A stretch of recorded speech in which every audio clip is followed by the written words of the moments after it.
राष्ट्रीय शहीद स्मारक में इस वक्त प्रधानमंत्री शहीदों को श्रद्धांजलि देते हुए ढाका में स्थित है राष्ट्रीय शहीद स्मारक, जहां पर तय कार्यक्रम अनुसार प्रधानमंत्री पहुंच चुके हैं। और इससे पहले हमने देखा था किस तरीके से शेख हसीना ने उनकी अगवानी की थी एयरपोर्ट पर। उसके बाद सबसे पहला कार्यक्रम अब राष्ट्रीय शहीद स्मारक पर।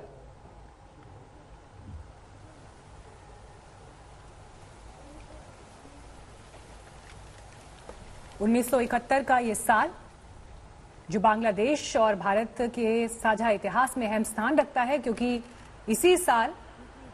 पाकिस्तान ने दरअसल वो जख्म दिया जिसकी टीस इतिहास में तो दर्ज है ही, लेकिन अगर बांग्लादेश की बात करें तो 1971 का ये साल जब दुनिया के नक्शे पर एक नए देश का उदय हुआ, उसका नाम था बांग्लादेश, एक स्वतंत्र देश के तौर पर, और उसकी आजादी में अहम भूमिका निभाने वाला मित्र देश भारत। और यही वजह है कि 10 दिन लंबा जश्न जो आजादी की 50वीं वर्षगांठ के इस अवसर पर बांग्लादेश मना रहा है, उसके मुख्य अतिथि के तौर पर आमंत्रित किया गया भारत के प्रधानमंत्री को।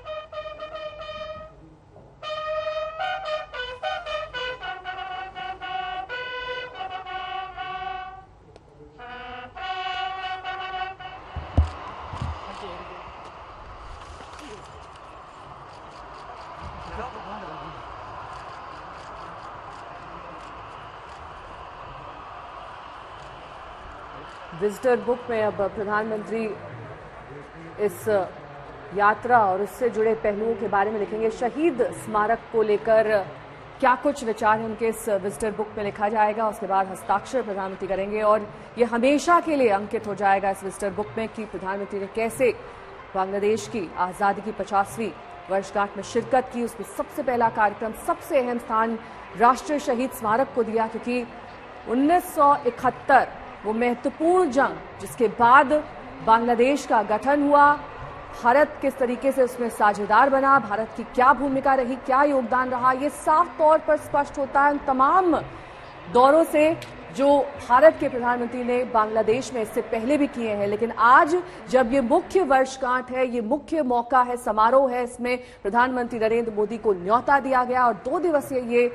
प्रधानमंत्री का दौरा बेहद अहम कूटनीतिक लिहाज से, राजनीतिक लिहाज से और खास तौर पर इस अविस्मरणीय पल को यादगार बनाने के लिए बांग्लादेश ने कैसे भारत को प्राथमिकता दी है, तमाम बातें स्पष्ट करता है कि कैसे भारत और बांग्लादेश हमेशा से ही साझेदार रहे हैं और आगे भी इसी तरह के सामयिक रिश्ते और सामरिक रिश्ते उनके बने रहेंगे।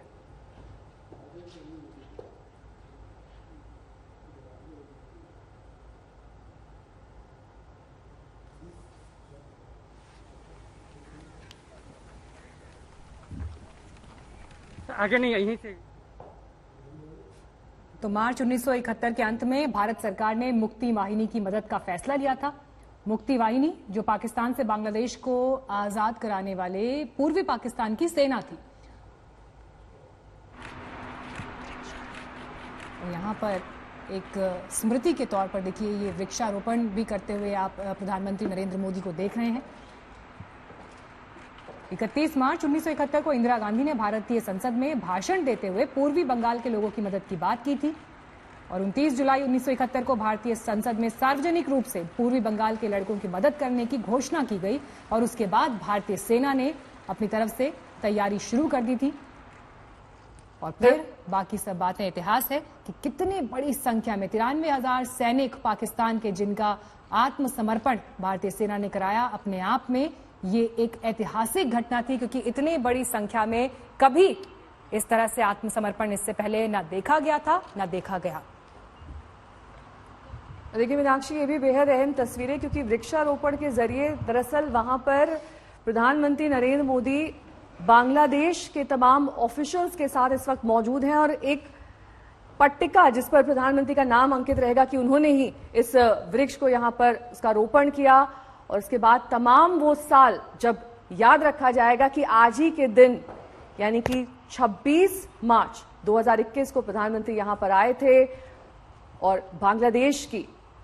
50वीं आजादी की वर्षगांठ में उन्होंने किस तरीके से हिस्सा लिया था। ये तमाम वो पल, तमाम वो बिंदु जो अंकित किए जा रहे हैं यहाँ पर प्रधानमंत्री के दौरे को चिन्हित करने के लिए, ये दर्शाने के लिए कि कैसे भारत और बांग्लादेश आगे भी अपनी इसी साझेदारी को बरकरार रखेगा। और वृक्षारोपण दरअसल दर्शाता है कि कैसे पर्यावरण के लिहाज से भी हर पहलू को ध्यान में रखा जाता है, और उसमें प्रधानमंत्री ने आज योगदान दिया, यहाँ पर वृक्षारोपण किया और उसके बाद उनका काफिला अब आगे की ओर बढ़ चला है। 2 तस्वीरें आपके सामने हैं जब वो यहाँ पर शहीद स्मारक पहुंचे, उसके बाद वृक्षारोपण का कार्यक्रम और साथ ही विजिटर बुक में भी प्रधानमंत्री ने हस्ताक्षर किए और अपने इस अविस्मरणीय पलों के बारे में बातें लिखी।